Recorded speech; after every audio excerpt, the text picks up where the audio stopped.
Hey guys, welcome to Tall Tales with Taco, Mitch Bell. I am your host, and tonight I've got a great show. Chris Richie is a retired Marine, fellow Marine Lieutenant Colonel, who, as it turns out, we chewed dirt in Al Taqaddum, Iraq at the same time, and gosh, 2005. So kind of funny, small world stuff as we were sitting out there in Iraq together. But he has just recently written a book called The Invisible Medal. Uh, Chris's book struck me as a leadership tool that I think everybody kind of needs. You always sharpens iron, as they say. And so, reading stuff like this helps develop and helps bring forth a lot of positive energy and things that you can do to better your life and better the lives of those around you. The premise of the book, though, The Invisible Medal, I'm going to let him talk about that. Without further ado, I'd like to bring Chris on. Chris, how are you, brother? I'm great, Taco. That was an awesome intro too, by the way, with the music and the video and pictures Oh man, you and know Marine what? Corps quotes. That was Yeah, good for that's morale. my best friend down the street, Michael Costanza, put that together for me one night. Um, and what's funny is every show, I don't monetize my show because I Hmm. mean it's if you want to actually sit through and listen to a show, you don't have to bump through commercials on YouTube Yeah. because a lot of the times my guests, if we talk about Iraq, Afghanistan, military, COVID, Mm. um, anything like that the bots don't like, they'll demonetize the show. And I noticed that they would still continuously run these crappy ads throughout the show, Mm. but it wasn't like I was getting maybe 2 cents. So I'm like, you know what? Screw those guys. Good for you. And so I literally I have to. They put a copyright claim on every show. I've got Mm. to go in the next day, dispute it, and I send them the license agreement that I have for that music on that Oh my. 19-second intro. And then I'm like, yeah, guys, go Yeah. pound sand. I put Hoorah. monetization off, and I'm happy. It just I makes love it. me feel good that YouTube doesn't get a dime. Damn it! And Nice. I love yeah. it. Well, Hoorah. I brought you on to talk about your book, The Invisible Medal, and Yeah. for the folks that are looking at this, you can order it off Amazon, and it just Yes, sir. literally shows up in 2 days, which is amazing because this is a print on demand, right? It is indeed. Well, they did a good job, and the editing on this, whoever helped you with your editing was fantastic. Well, thank you very much. And I love the cover. Who did that for you? Oh, that the cover. I have an amazing team where I currently work at Auburn University, and one of my teammates has so many different skill sets. One of those is a videographer, a photographer, a book cover designer, as you can tell. Wow. So she kind of incorporated all of those into one, and so why don't you bring in your uniform? I want to take a picture of it, and I'd like to do your cover for your book. I'm like, Roger Oh, that, and it was nice. fantastic. You want to give her a Yeah. shout out? Now's your Yeah, it is time. Kimberly Graham, and she's on the inside of the cover as well. She's got her name is mentioned, but yeah, Kim Graham, you're awesome. Outstanding. All right. So, Yeah. what started the Invisible Medal, and explain to everybody what it is? Because we all give one, may Hmm. not realize it, but talk about the Invisible Medal. All right. In a nutshell, the invisible medal is the recognition that when we positively impact another person's life, that is far more valuable than anything we could ever wear on our chests. And in the military, especially the Marine Corps, our bio is worn right here on our chest. Everybody sees it. Uh, but when you have that connection with just one person, and nobody knows what you did for them except for that individual, and they said, "Thank you, you helped me," that's an invisible medal, and that's what Yeah, you wear on. That's what you wear in your heart. it's like getting pinned with the Medal of Honor. I mean, it's a personal Medal of Honor. I really believe that. Yeah, it's game changing, and It that's is. what happened to me when I got my first invisible medal. It changed everything. So I've got a picture that kind of reminds you of that, and I think it's right here. Oh yeah. So you're training for some ops, you're doing some stuff, and then you go out on some ops, and you've got the early chocolate chips. I love that. Yeah, that's right. I forgot about that. Those are, Free yep, Desert Cami. We had those chocolate chips we used to wear. that was the So uniform. yeah, you're out there doing that stuff, and then what happened? Yeah, so that was shortly after 9/11, and we deployed. And it was units that were made up from all of TUMEF. Because of the particular mission we had, the country was classified at the time, may still be, I don't know. But it ended up being an 8-month long mission while we were deployed. And throughout that time, you get to know everybody, right? It's a small base that we were operating on. And there was several Marines that they had great potential. All of them had potential, but a few that I would communicate with, there was a connection that was there. And it wasn't until 4 years later, I received an email from one of the spouses for a Marine who I had had these conversations with, just saying, "Hey, I want to let you know, thank you. You've impacted our lives in a way that you'll never imagine." My husband it was a Lance Corporal, had been accepted to the MESET program, was on his way to Penn State to become an officer, which he did. And an interesting side note, though, is when my last command at Marine Air Control Group 38, he was one of the company commanders in my command, and ended Was up he really? retired as, yeah. How cool is that? He may have been my favorite company commander. I don't know, but yeah. So Major Kashuda, John Kashuda, and his wife Beth really had an impact on my life, and just by her taking the time to send that email, it changed everything for me. And frankly, that's all I ever cared about. Whatever I wore here just was irrelevant. I just wanted to earn more invisible medals. Yeah, it's addicting. Yes. Um, Oh my it, gosh. it, Yeah. it makes you, okay. So for the folks out there that weren't military, Mm. if you work your butt off, deep down, you're kind of striving that you'll get recognized for it. All of us internalize that. We all want that, right? We want that reward, that dopamine of, hey, pat on the back, hey, you did a good job from the boss. In the military, they will recognize you with a medal.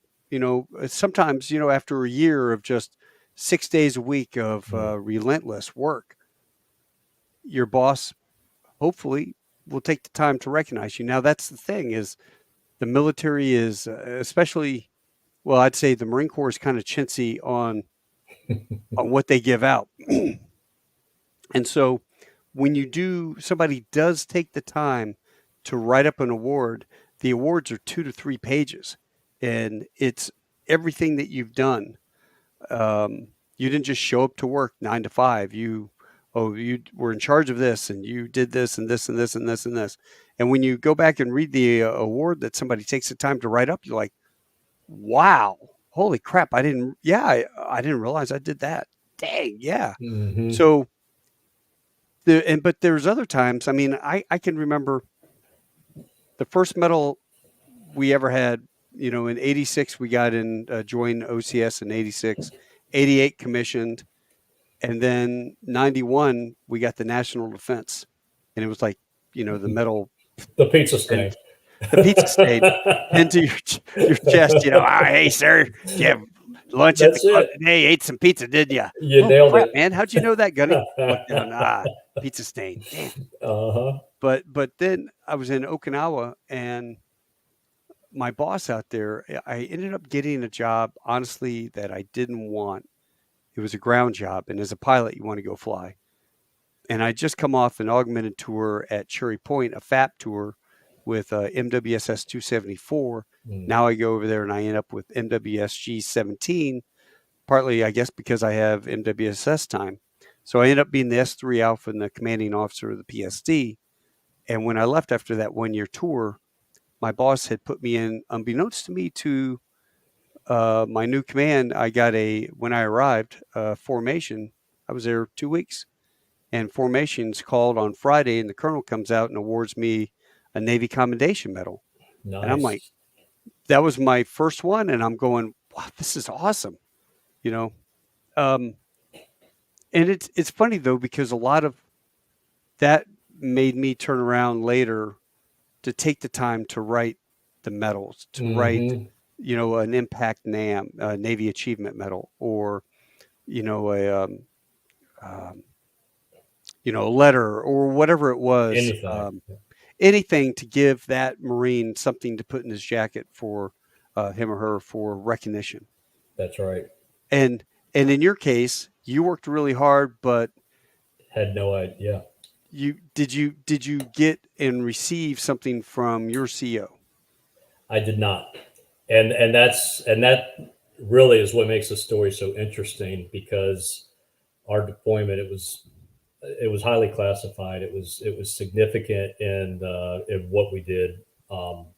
And when General Franks visited all the detachments in the area of operations, there was only one that there was a single comment on. It was ours, and the simple comment was flawless execution. So we're really proud. And Napoleon Bonaparte said that a soldier will do anything just to earn a bit of colored ribbon. And Sure. so we do recognize, we do like to be appreciated. All of us do. I made sure that every single Marine was recognized with something. It was either letter of appreciation, certificate of commendation, multiple medals, and joint service commendation medals. All the other commanders in the area at the time were getting Bronze Stars. So I thought, oh, this is cool. I'm going to get a Bronze Star. But I never got a thing. And of course, the first thought in your mind is it sends a message. If you're not recognized, then maybe you didn't really do well. So I'm thinking, geez, am I going to get promoted now? Because I love leading Marines. Yeah. But it's bitter or better. It's just one letter in the alphabet, and it changes your entire perspective. Do you want to be bitter over something, or do you just change that one letter and say, I'm going to be better as a result of this, and focus on the positive? And that's what makes it so interesting to me, because it was years later I received that email, and that was the epiphany that it's not about success. It's all about significance. And Right. and you only do that with other human beings. And that Lance Corporal was one of your Marines on that operation. Correct. That ended up going MESEP and then follow on as an officer. Yeah, came in. your He was a member of the band, which is awesome, because we were like a week away from deploying, and I was 2 Marines short of our security platoon. We couldn't get any infantry because they were busy doing other things, obviously. And there's a knock on my hatch at 8 p.m. and these 2 Marines enter, and I say, "Well, you must be the 2 that I needed for the security platoon. What unit are you from?" "We're in the band, sir." Every Marine a rifleman, right? Yes, Every right. I was Marine a going to say, rifleman. don't laugh. They probably, expert Yep. read all about it, and they're just chomping at the bit. They were studs, and it didn't take long before they were both leaders, fire team leaders, and Lance Corporal Kashuta became a squad leader as well during that deployment. So Oh, that's that's it's such just good, feel good stuff. Yes, sir. I look literally reading your book. What I liked about your book, Chris, is the way after a chapter, in the middle of a chapter, you might have a question. Mm. Hey, take the time to write down what are some things that you've done to help affect other people, or when is a time that somebody gave you an invisible medal? Yep. When's the last time you gave somebody an invisible medal? And it really truly is. It just hit. It hit home, Mm. because I look back on how many people have given me a Medal of Honor, Mm-hmm. just a comment, and you just look at it and you go, "Well, that was really cool. Thank you. Hey, sir, if you hadn't done this, or Taco, you hadn't done this, blah blah blah blah blah." And I was reading your book, and I pulled my phone out and text a good friend of mine, Nice. Reb Stimson, who was the best man at my Perfect. wedding. He was a Marine back in the '60s. Mm. American Airlines.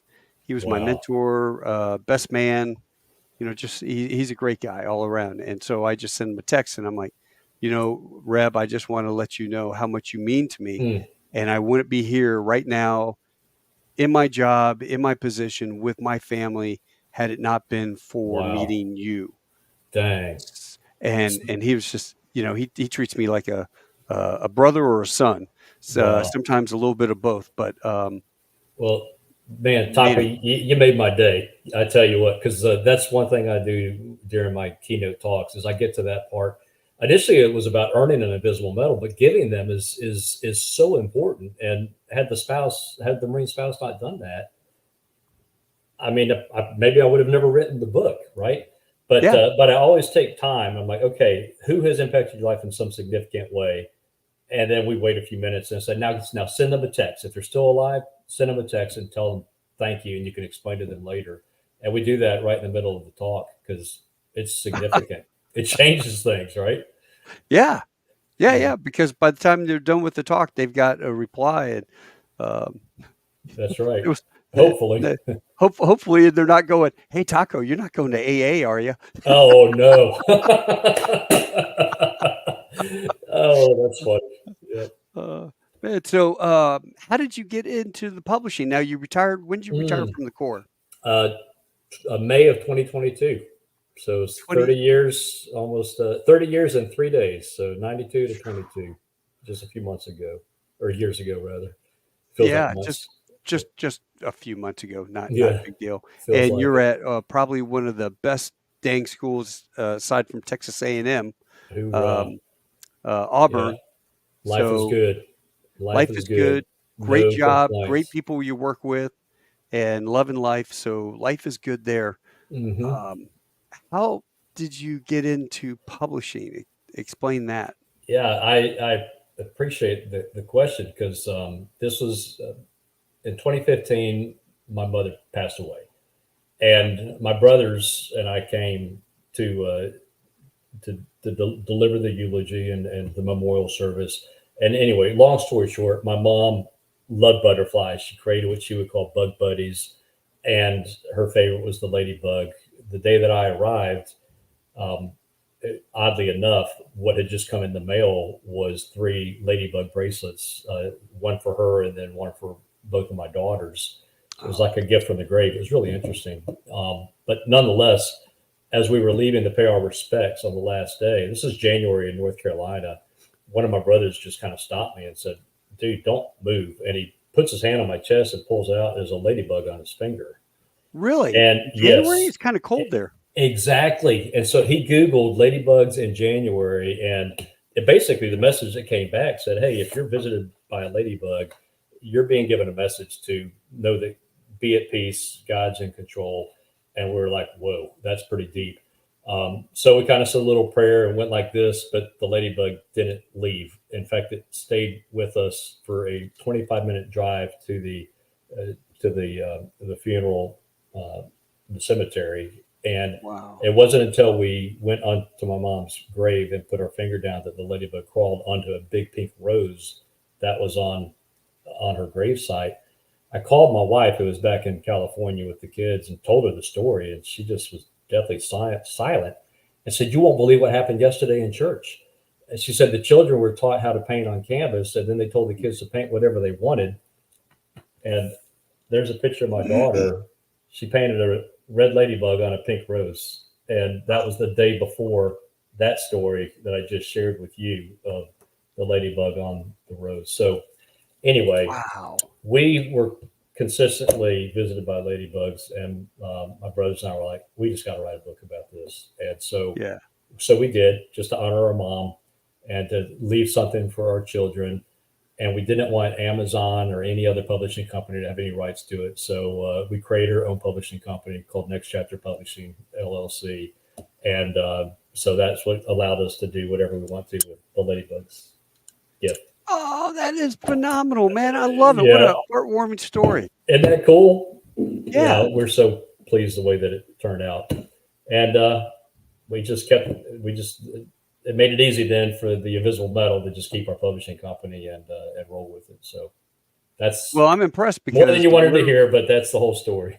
No, it's great. Literally, after I read your book, I'm like, I'm going to give one to a friend of mine up where I work. I'm going to give one to my kids because my daughter, when we unpacked her at A&M, she's a sophomore down there now.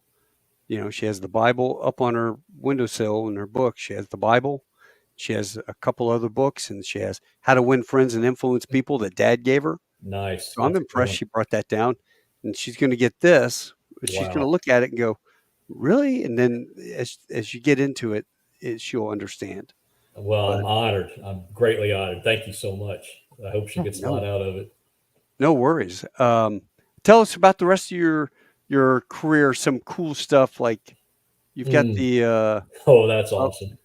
Yeah, tell about the ball, the dining out there that you Yes, had. so this is when I was a group commander in California, 3rd Low Altitude Air Defense Battalion invited me to come and give a talk at their dining out.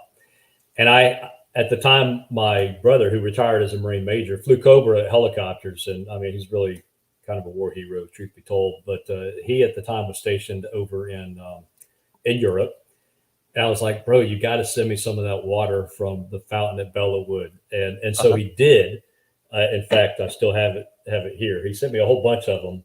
And so I kept one for myself, and then all the others I took to this dining out. And the whole story was about Dan Daly and Bellawood and all the Marines and tenacity and what they did. And then at the very end, as Marines know, if you drink from the fountain at Bellawood, you will never die in combat.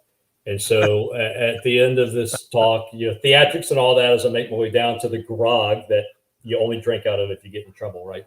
No, explain what a grog is so Okay, people, yeah. if So they're civilians. dining outs and mess nights. There's rules. There's rules of the mess that you have to follow, and everybody. It's impossible to not violate the rules, and it just becomes a very fun event where people are called out for violating something. And one of the rules is you can't bring food into the mess, and maybe I'm giving away a secret or whatnot, but somebody will in advance tape a candy bar to the bottom of somebody's chair, and then they'll go and pull it up and say, you violated the rules. You brought food into the mess. Drink from the grog. Typically, the grog is not something you want to drink from. It's not tasty. Let's just leave it at that. But nonetheless, I thought whoever gets punished and has to drink from the grog, at least they will drink water from the fountain of Bellawood, and they'll never die in combat. And so I got down to the end after the whole talk about Bellawood and what the Marines did. That's where we got our name. We didn't name ourselves Devil Dogs. Our enemy named us that, and that was the Germans, World War One. And so I poured all the water into the grog, and I said, Marines, may you never die in combat. And Taco, I got bum rushed by 350 Marines instantly. They made their way straight to that grog, and I grabbed some really quick because it was disappearing very fast. Right. And I drank it, and even my wife took some sips from the grog, and we all had water from Bellawood that night. And there you go. It was a fun evening. I'll never forget for it. for those that don't know, a grog, you literally, it's like a hairy buffalo party, and somebody will go, and on behalf of all communications officers, here's some gin, and they'll pop it. On behalf of all C-130 guys, here's the whiskey. Come on, and they'll be dumping quarts of liquor into this big grog. There was no DUIs that night, I promise. I've had some grogs that I woke up next morning with drool coming out of my mouth, and I only had like one or two, maybe 2 cups, Mm-hmm. but you shouldn't have. You got to be careful. But got to be careful. But that was a fun night. Everybody, that was really cool. So I love that. And then I've got a picture of you. No, that's not the one I wanted. That's Camp Lejeune. Yeah, talk about this. This Is that's interesting. Cool. Yeah, so we were doing some training, and it was after the earthquake hit Haiti in 2009, 2010 timeframe, and we were deployed on the USS Iwo Jima, Operation Continuing Promise is what it was called. So while waiting to respond to Haiti for a natural disaster, we would go to multiple different countries in Central America, South America to do training. Right. And this particular one, it was, of all places, Bluefields, Nicaragua, and we know our story and our history. Smedley Butler won the Medal of Honor during his time there, and of course Chesty Puller in his time there as well. So just incredible stories about what happened in Nicaragua, and specifically at Bluefields. And so here we are at Bluefields to do training with the Nicaraguan Navy. Now, anybody who knows our history, the Banana Wars, the Iran-Contra affair, the Sandinista rebels, let's just say our history isn't fantastic. And so neither the Nicaraguan Navy nor the Marines really kind of connected off the bat. Right. So a few days of this, we just didn't think really anything was going to go anywhere. One night on the ship, I'm talking with one of our non-government organizational leaders for Give a Kid a Backpack, and she looked really upset. And I just sat down next to her and said, "What's going on? Why are you so upset looking?" And she said, "Well, I've got all these backpacks with these supplies for needy children, and the embassy in Nicaragua couldn't find me a single school to go to." I thought, dang, there's this place. We were actually El Bluff, which was just detached from Bluefields, so a very impoverished area. Mhm. And I saw a school and a bunch of kids. I thought, why don't we see if we can't figure something out here? I grabbed the platoon commander, second lieutenant, and say, "Hey, let's see if we can't make something happen here, right?" And that was it. And several days later, the mission is completed, and the outbriefs are being provided to the commanders. I was the Marine commander, and then we had the Navy commanders that were there. And this NGO stands up, and she's just beaming with pride, talking about what a wonderful engagement she had at the school at El Bluff, Nicaragua, because of the Marines. I'm like, yes. And the cool story with this is that the Marines could have done nothing with it because we weren't treated very well. I'll just leave it at that. But they said, you know what, we're going to make a difference. We're going to take the initiative to make a difference. We're going to build a team, and we're going to make it a win-win scenario. And that's what they did. The Nicaraguan Navy had to bring a small boat out to download all the supplies. And then the biggest part of this was humility that the Marines displayed, because they were supposed to be the ones to be front and center. But it was a Marine sergeant in charge of this group of 8. He said, "Why don't we just kind of step aside and ask the Nicaraguan Navy counterparts to come up here and be a part of this?" And that's what they did. And after the ceremony, the Nicaraguans were crying, and the Marines were like, "Oh, what's going on? What do we do?" And they said, "No, you don't have any idea what's going on, because we are very poor, and so is this community where we live. And they do things for us all the time. They provide us meals, they invite us to things, and we've never been able to do anything in return. And what you did today is you made us the heroes, and we'll never forget you for this." Oh, dude, Yeah, that's Medal of Honor right there. That's perfect. yeah. Isn't that cool? So that story, that's in my book as well. But that taught me the value of taking the initiative to do the right thing, and looking at win-win scenarios, teamwork, and humility, which I think is the number one value for any leader. And Sure. That's what they displayed.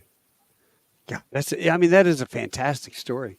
Putting the face with the locals. Yep. Yeah. And they did some great training after that. So that's how they built those relationships. A little bit better too. Significantly better. Yep.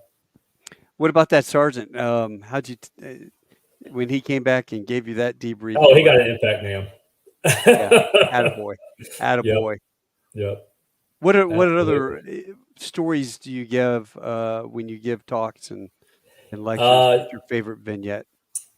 There's a story from Haiti that I talk about as well. That one was interesting. Kind of the same thing. We're providing security for the medical teams, and we just transitioned from one medical site to another. The Marines were operating out of the UN compound at Port de Paix, is where we were stationed for this. So I had 14 Marines ashore. I'm on the boat. I'm on the Iwo Jima, and they were to go and provide this security for our medical teams. I go into the LFOC, that's the Landing Force Operations Center, basically the C2 command and control compound for Marine commanders. And my operations officer just looks at me as white as a ghost. And I'm like, "What is going on?" It's like, "Sir, I just received a radio transmission from our Marines ashore, and they said they just arrived to the site, and it's being overrun by an angry mob of 3,000 Haitians." Oh. So I'm thinking, all right, that doesn't sound good. Can you get him on comms and tell me what's going on now? He says, "Sir, I've been trying. It's radio silent. I can't get a hold of anybody at the med site." So we had non-government organizations, Navy medical personnel, and the 14 Marines. And I'm thinking absolutely the worst case scenario. Right. And I remember I told the officer, I said, get me Gunny Damon and Sergeant Byerly here immediately. The gunny grew up in Haiti, was a Haitian police officer, became a United States Marine, was one of our interpreters slash translators, and then Sergeant Byerly was our combat cameraman. Had this long lens camera that could see a person's eyeball from the helicopter. So Right. I was really impressed because within about 5 minutes they were there, and I told them to get a helicopter ready to go. We have one helicopter on the ship still, and they were there in 5 minutes. They had their backpacks. They had no idea what was going on. I said, "Here's your mission. I need you to get over there, Gunny. You need to be inserted and do what you can." And as an interpreter, and I told the sergeant, "I need you to give me some ISR, some non-traditional intel surveillance and reconnaissance." And so that's what they did. They took off, and I just sat there in dead silence, thinking, "Good Lord, have I just lost 14 Marines and the entire Right. compound that we're supposed to support?" The long and short of it is, we had a sergeant on site who is a staff sergeant actually, and he was responsible for doing the training before we deployed in non-lethal control of a hostile crowd, if you can believe that. So our training in Camp Lejeune, North Carolina, exactly 60 days before the specific event kicked Paid in. off. It Yeah. kicked in. Yep. And we had our bullhorns. I had six Haitian interpreters on scene at the time. They formed a human shield. And I'll tell you a really funny thing. I had two second lieutenants that were aviation command and control Marines that were with me. One was my admin officer and the other was my legal officer, right? And they really wanted to do something because they were on the boat the whole time. I said, you can go on this excursion, for lack of a better word. Okay, you could be part of this mission for security. And I'm thinking, holy crap, you got to be kidding me. Of all the times for this to happen, I've got my admin O and my legal O on scene. They shared some funny stories with me afterwards, but they formed a human shield. Every Marine had their M4 at the time. Nobody Right. ever fired it. A UN person was there who sprayed pepper spray, really incited the crowd. That's when my gunnery sergeant had arrived on scene, and the Haitian police officers extended batons. They started to run into the crowd to beat them. But Yeah. he stood right in front of them in perfect French Creole and said, "Stand down, we've got this." And they did. They complied. They climbed up on some school buses and just watched the Marines handle everything peacefully. Nice. Now, of course, this goes back to the Marine Corps. Everybody in Haiti knows what the Marine Corps is all about. And so he spoke from a position of authority that was earned from all the Marines past. Right. But neither here nor there. It was diffused. It was a message. Nobody heard anything about it until I wrote an article about it and then put it in my book, because it's a story that needs to be told. It could have gone sideways really fast. Oh God, yeah. Really Especially fast. Yep. what the people were suffering down there during that time. Oh gosh, absolutely. And that's all they wanted. But it goes back. My grandfather, who's a hero, he served during World War II, Bataan Death March survivor. Oh, wow. And a prisoner of war for 3.5 years in Japan. He'd always tell me, "Chris, always hope for the best, but you better be prepared for the worst." And that has stuck with me my whole life. And what we thought would be the worst case scenario in Haiti is exactly what unfolded. So we developed a training plan for it, and that training kicked in instantly. So it was all about being prepared and being people of character and having moral courage. So that was the lesson learned from that particular story. Boy, how blessed you were to have that gunny. Oh my gosh. Former And native, and you know, yeah, absolutely. And native all the speaker. interpreters, we had some, I mean, they were all awesome. I mean, they all had a part to play. The staff sergeant with the non-lethal training, all the other interpreters that were on scene. And we had not planned to take bullhorns, but when we did this training, we realized we need them. And there's pictures of him just going up the line, and then the gunny getting there right when things started to get pretty chaotic. It was just, yeah, we're lucky. We're very blessed. But it was Marines being Marines. Yeah, get a little spicy. I mean, those guys have got guns down there too. That's right. That's right. You know, we did. Was it like October of '93? We did the Haitian invasion. You know, and we Mm-hmm. flew the 53s. We did FARPs and took the 53 Deltas from New River down to the islands, and we would refuel Yeah. them, escort them all the way to Cuba, and then the 53 Echoes, the planes were able to refuel in air and drag them down to Cuba. And so everybody was all excited, we're going to get down there and it's going to be the big invasion of Haiti, but it didn't pan out, for whatever reasons. But Oh, wow. after the earthquake, I flew down there in the 737 and we were bringing people and NGOs and relief and whatever. But we also were taking there's a lot of graft down there for sure, because there were Haitians coming from New York and different places that were paying a lot of money to get on that jet, fly down there. We weren't allowed to stay. Whoa. We had to have enough gas to fly from Miami to Haiti, which of course is not that far. Land, stay on the deck for an hour and a half, pull everything off the airplane out of the bottom, relief supplies or whatever we had, and then we'd button back up, load up with all the new people, and then we would take off. And the runway was the airport was that earthquake destroyed everything. When was that? 2002. It was 2009, wasn't it? 9 or 10. 2008, 2000. Yeah, maybe it's 2009. That was awful. Yeah, I just remember being bad. The earthquake was bad. The hurricane in Miami, that was bad. That was devastating. Back Hurricane Andrew. But yeah, what you guys were doing with the relief stuff, I'm sure they appreciated that a lot. That's right. We sent some several air traffic controllers down there, and I wasn't a very popular guy because our Marine detachment had just come back from a MEU, and the MEU, even though it had come back after a several month-long deployment, they remained active, and that ended up becoming the team that went, as you'll probably recall. So I will never forget going and talking to several of the spouses of the Marines who'd just gotten home and telling them they have to go back out, and here's why. And they appreciated it, but they weren't happy. But then the Marines, they weren't. But the Marines, they had an expeditionary airfield and helped bring in all the relief supplies safely to make sure there was no accidents. So they did their but at least it wasn't General Orders number 1, right? They could somebody could bring them a bottle of spiced rum. Yeah, well deserved. Well deserved spiced rum.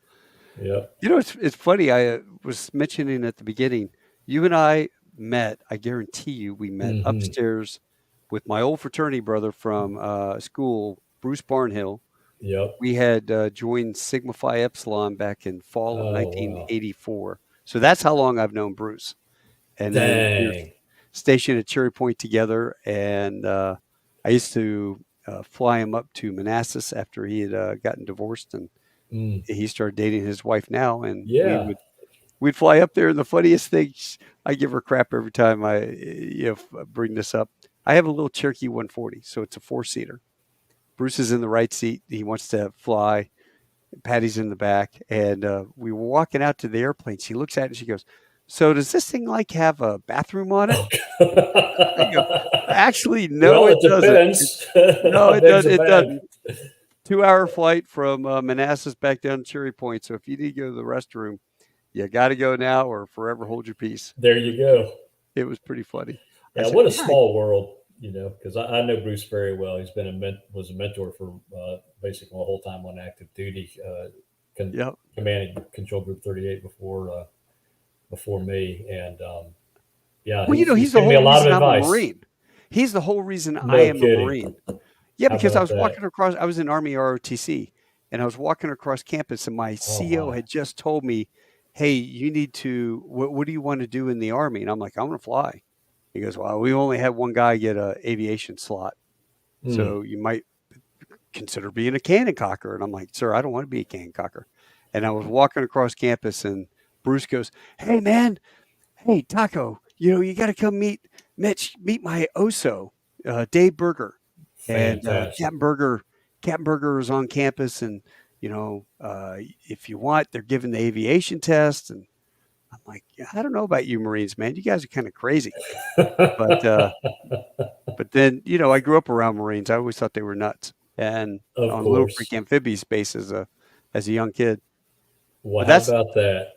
I, that's it. And Bruce I is the almost, guy. yeah, good for him. We'll have to send him a note after this, right? Invisible Yeah. medal. But I almost went in the army as well. Almost went to West Point, and thank God I met some Marines right before that, and said, "Dang, I want to be one of those. That's impressive." So You know, there you for go. those when you drive around, like when I first got married, my wife is going, man, people are like honking at my car all the Mm, time and waving at me on the road.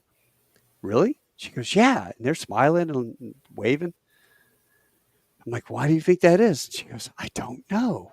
I said, when they passed you, did you see a little round red sticker on the back that's window? it. She goes, oh yeah. And I said, well, I put one on the back of your Jeep, you know. So Fantastic. Welcome to the fraternity, huh? yeah, they probably think you're either a Marine or you're a spouse of a Marine. And, you know, how many proud to be Army of One do you see? Or, you know, go Navy on the back. You know, you see every Yeah, now and then, every blue moon, but you always stick out. You see a Marine round. And I always speed up on the highway, honk and wave as well, you know. So that's it's right. the smallest, largest gun club in the world. Hoorah. Yeah, it really is. A Hoorah. lot of fun. How many Marines are out there at your campus? Do you guys get together Well, and have a luncheon?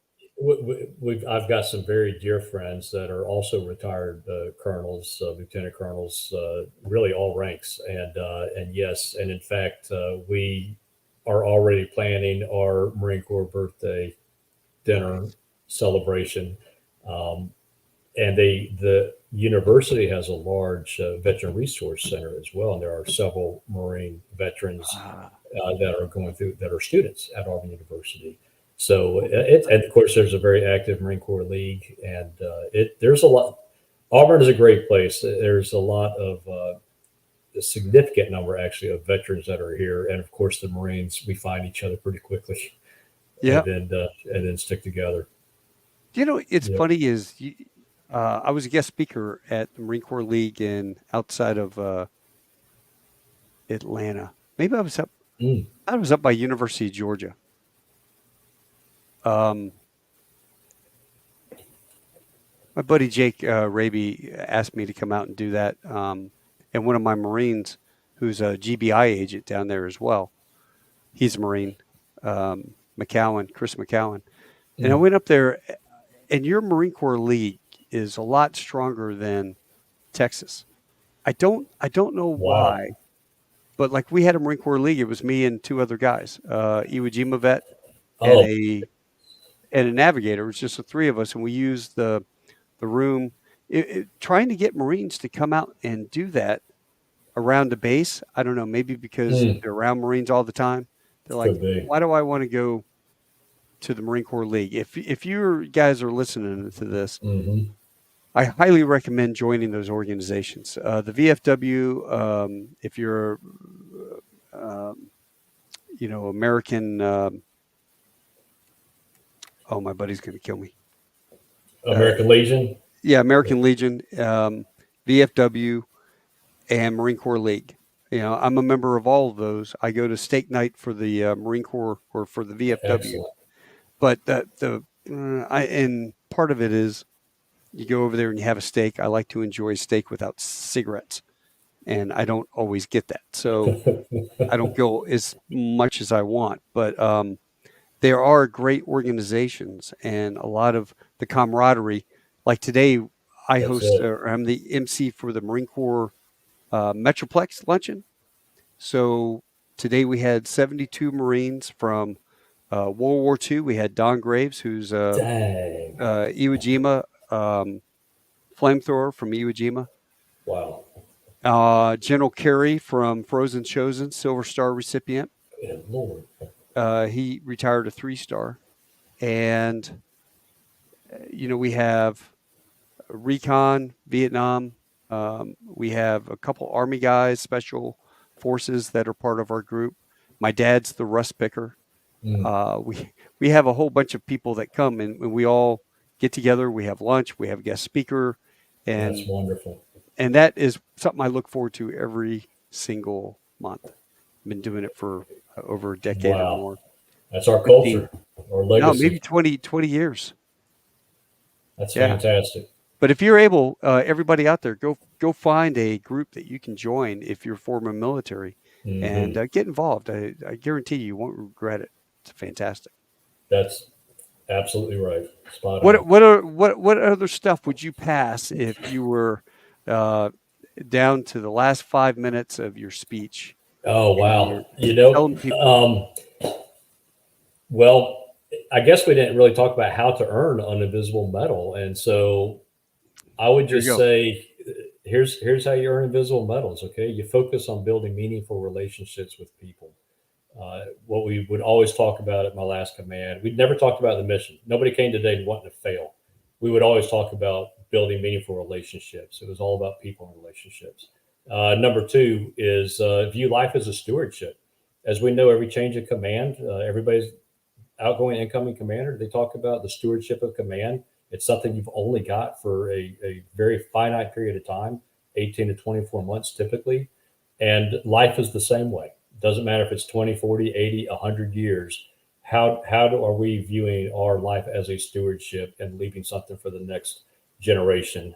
And then the last one is I like to say every human being that's born on this earth has one thing in common, and that's potential. And so if we recognize that every person that we come into contact with has the potential to be something greater than they are, to become a better version of themselves, we need to try to do what we can to help them along the way. So I guess I would leave it at that, Taco. That's how to earn them. Oh, that is perfect. I'm gonna have to go back and watch this, and I'm gonna write them all down, put them in the back of your book. Actually, I'm Hoorah. gonna write that in the forward to my son when I Excellent. Excellent. write Well, a little note. and you don't have to write too much because it is all in the book and it goes Yeah, into that's true. details of describing all of it. But if you write it down, it's all in one place, so that's good too, right? Yeah. I'll go For with that. sure. Well, I tell you what, if you ever come through Fort Worth, please let me know. I would definitely take care of you, and we'll go get a beer and steak down at Stockyards. Well, I look forward to that. It's been a long time since I've been at the stockyard, so you can count me in. Well, That would be do you know awesome. Paul Timony by chance? Well, who's that? Paul Timony, he was a commo. I mean, that name He was a sounds colonel. familiar. Hmm.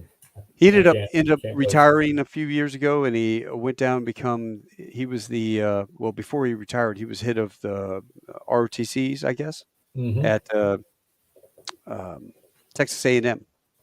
Oh And so, wow. yeah, he and I Okay. were in Okinawa back in '94, '95. You know, But he's doing what you're doing. I'm crappy with names, but I never forget faces. So I would, if I've ever served with him, I'd recognize him straight away. Well, I'll get you two hooked up via text because he does human resources, like an Oh, assistant dean. no kidding. How about Yeah, that? Small yeah. world. That's So I think you guys yeah. might have something in common. We'll have to compare notes to be sure. That's it. Yeah. That's it. And if I make it down to see Chris or Jake in Georgia, you'll be one of the first guys I get Oh involved man, in. I'll be there in a heartbeat. Count on it. Yeah. Well, listen, do me a favor, just hang out for a minute, and I'm going We'll to drop do. you off. But I'll say goodbye to the folks. I can't thank you enough. Just hanging Thank out. This you. is cool. This was fun. This was fun. Yeah. Semper No, Fi. I'm still looking through the photos because I told you I found that photo of Bruce sitting Mm-hmm. in a chair smoking a cigar at the top of our control tower at the Bada Bing, Yeah. and I know you were there I got it. because you were in I'm that going to group. find my album and go through. I'm going to figure it out to be Go sure. through. I That's guarantee crazy. you, if there's a picture of you holding an RPK machine gun with belts of ammo around you in front of the Bada Bing girl smoking a cigar, that was me who gave because that thing I found it under my rack. I Oh literally. my gosh. Oh yeah, dude. I'm telling you, I'm like this place hadn't been cleaned out since the invasion, Oh my and so goodness. I'm sweeping it and I'm pulling, and there were boxes under my rack, and I'm going, what's in this? And I open it up, I'm like, holy crap! You know, it was a bunch of stuff that prior guys every 7 months Jeez. were just left stuff or whatever. That's So right. I'm chucking crap out, and I get to the back and I pull the rack away from the wall, and up against the wall is this RPK um, machine gun with the Unbelievable. bipods. And so I grabbed it. I'm like, oh, this is awesome. I got my own machine gun, Heck you yeah. know? And I'm talking to my buddies and the NCIS guys there, and I'm like, Oh "Man, no. I would love to take this home." And they're like, "No, no, no, no, no. Forget about it. Yeah, no, no, no, taco." Um, That is but cool. everybody that came, I would take it out of my room, give them these big belts of ammo, and they would stand in front of the Bada Bing girl and pose with the machine gun. That was That's a just a great memory. That's cool. thing we did for all our guests. It was kind of fun. That's fun. Well, Good drop you stuff. off here. Hold on one second, All and righty. Appreciate it I'll very be right much. back with you. Stick Yes, with me. sir. Hey, folks, I hope you enjoyed that. If you get a chance, my go-to book for what I tell when I mentor people is How to Win Friends and Influence People. That book is just a great book in terms of dealing with folks. This is going to be an addition to my leadership.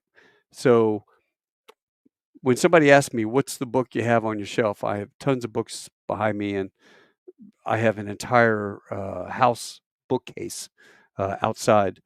This will be one of my go-to. Hey, listen, you really need to read this book because it just kind of breaks it down Barney style, as we say in the Marine Corps, to be able to just hone your skills. And as a leader, we all want to do better. So, highly recommend it if you have, especially if you have a young college age kid, somebody going into the military. Get them this book for Christmas. It's like $16, $18 on Amazon. Arrives in 2 days, and it'll be something perfect for a Christmas gift. Well, until I see you guys next Tuesday, adios, hasta luego, a wiedersehen, tschüss, shesheni, au revoir, domarigato gozaimasu, tano shinde kudasai, ciao, arrivederci, tashakor, assalamu alaikum, mahala, dovidzenia, das vidanya. I think I hit them all. I will see you guys, and what are we going to end with tonight? I'll end with this. See you now.